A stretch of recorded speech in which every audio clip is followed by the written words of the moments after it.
Hi everyone. I just want to do a little midweek check-in with you here.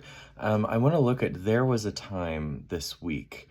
I want to do some prep work for our rehearsal on Monday with this piece because the biggest thing with this piece at this point is building a little bit of muscle memory with the color. Color is created by vowels, and the way that we shape our vowels within the front of our mouths and within the back of our mouths, and finding together a common space that we inhabit as one voice. It's going to require us to do the kind of singing we're not going to really do with most other pieces in the concert. But this one is kind of a cool opportunity to really explore what I would call like quintessential choral beauty, just pure, glorious beauty. And I think we all know the sound I'm talking about here, and we can hear it in our heads. I want to help us come up with some strategies for really trying to bring that to fruition completely as we continue to walk the journey with this piece.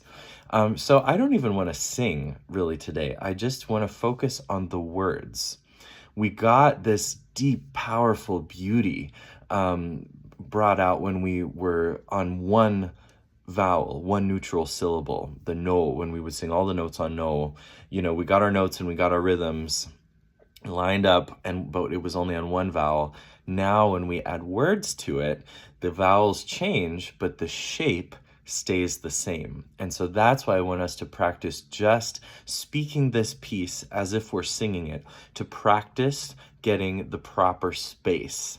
And it's about building muscle, because in rehearsal, we can only do this so many times within our rehearsal schedule. But if you find a quiet place where nobody is going to be like, what are you doing over there? A space that you can kind of just speak through this with a couple techniques I'm going to offer. So there was a time here. So right from the get-go, we have oohs. And I've said this a lot at this point. Ooh starts with O. So if you say O, or remember Minnesota, say soda, what happens? Oh, here.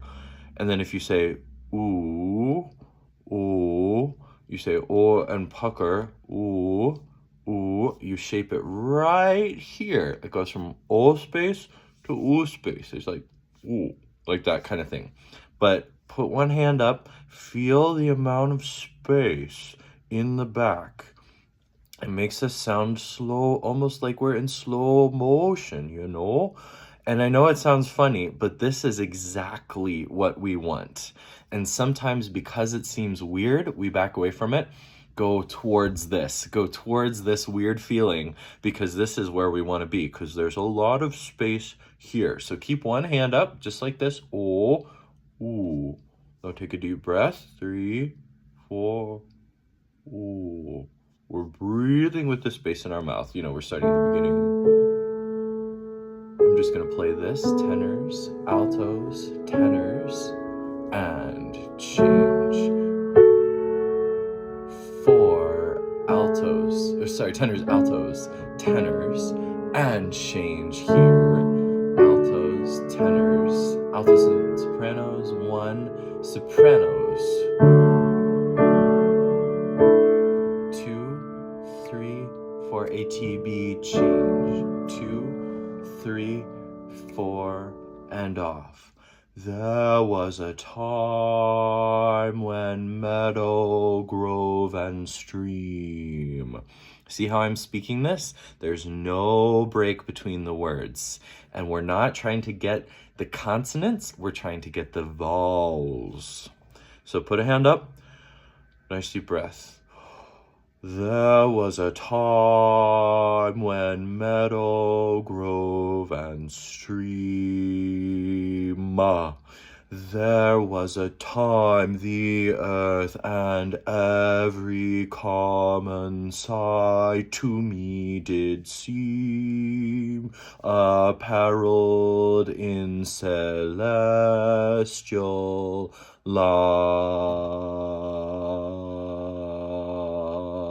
light. It's It's a little weird. And I breathed in two completely incorrect places. But the breathing is easier when we're doing this together. So don't worry about the breathing. We can stagger breathe through the phrase when we're singing in a line together. When you're on your own, I'm just focused on what we're saying, the shape of our mouths. So for example, apparelled in celestial light. No, a common theme in this piece is if you were to take a snapshot of us at any point in this piece, the average moment will be like this.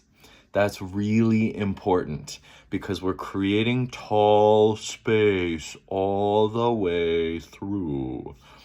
And if we practice speaking it, it'll be easier to sing it, okay? Let's go again, one more time from the beginning of the verse, measure 11. There was a time. Ta is the vowel, right? We're using the first vowel of the diphthong, which means there's two vowels, time, time. But if you put the diphthong right at the end, then people know what you're saying. But it's the first vowel that we settle on. We don't go to the second, we go to the first, okay? All right, crash course here. All right, here we go. Measure 11. Hand up. Here we go. Ready? Oh, yeah. Here we go. Ready? And go. There was a time when meadow, grove, and stream. There was a time the earth and every common sight to me did seem apparelled in celestial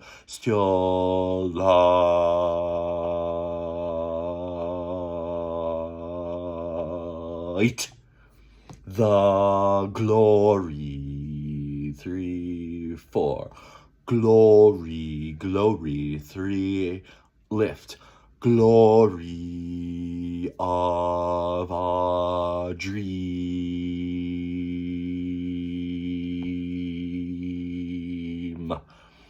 It's awkward to speak like this, but if you can do it once or twice, just get this muscle memory.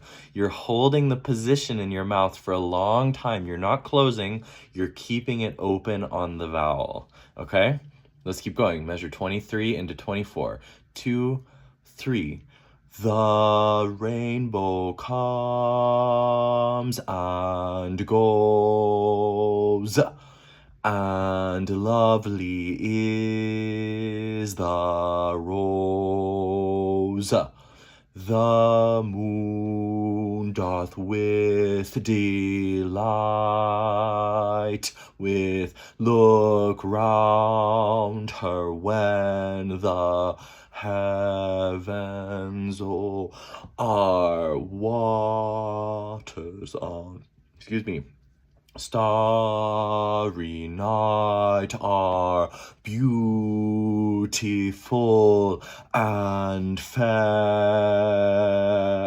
The sunshine is a glorious birth, but yet I know where'er I go that there hath passed away a glory from the earth. Ooh, keep the hand, and then let's just sing the sopranos really quick. Lift, ooh, above, back here, back ahead, ready, and 42.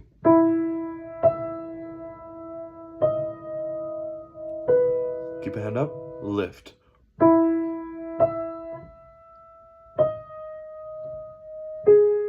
Three, lift, everybody. 3, altos, tenors, altos, tenors carry, lift altos. 3,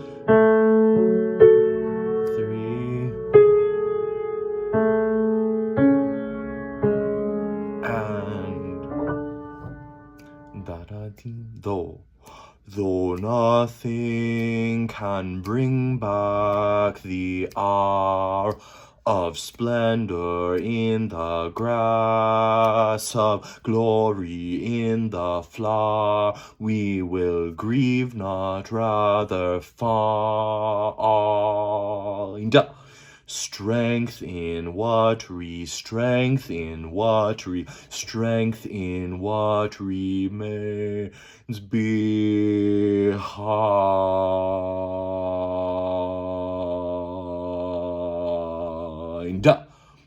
The glory, lift, tenors, glory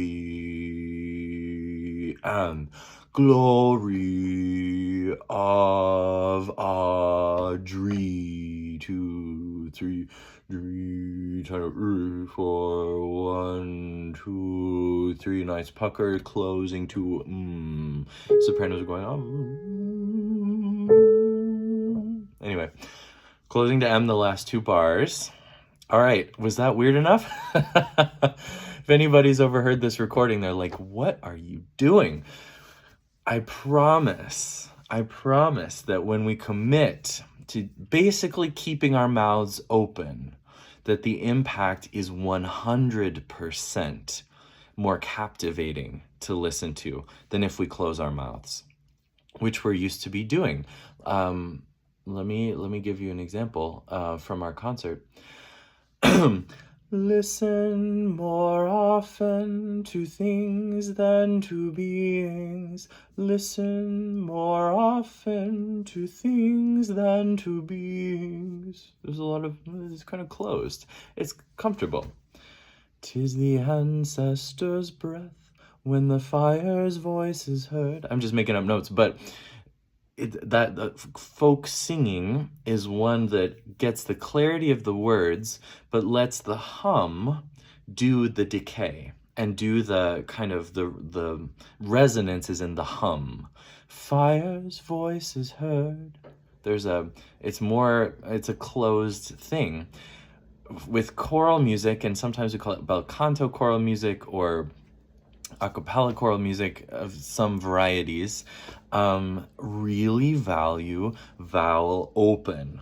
These lush, sweeping legato, which means smooth, pieces require, instead of this comfortable kind of folk singing, to be one where we're open but not tight. We'll work on not being tight. I don't want you to get tight doing this. Take breaks. That's why we're not singing and working on the vowel.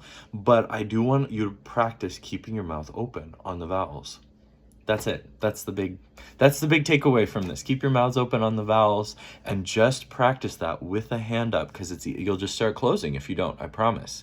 So keep that hand up. Keep just that long legato sound, big backspace, and big open mouth. Okay?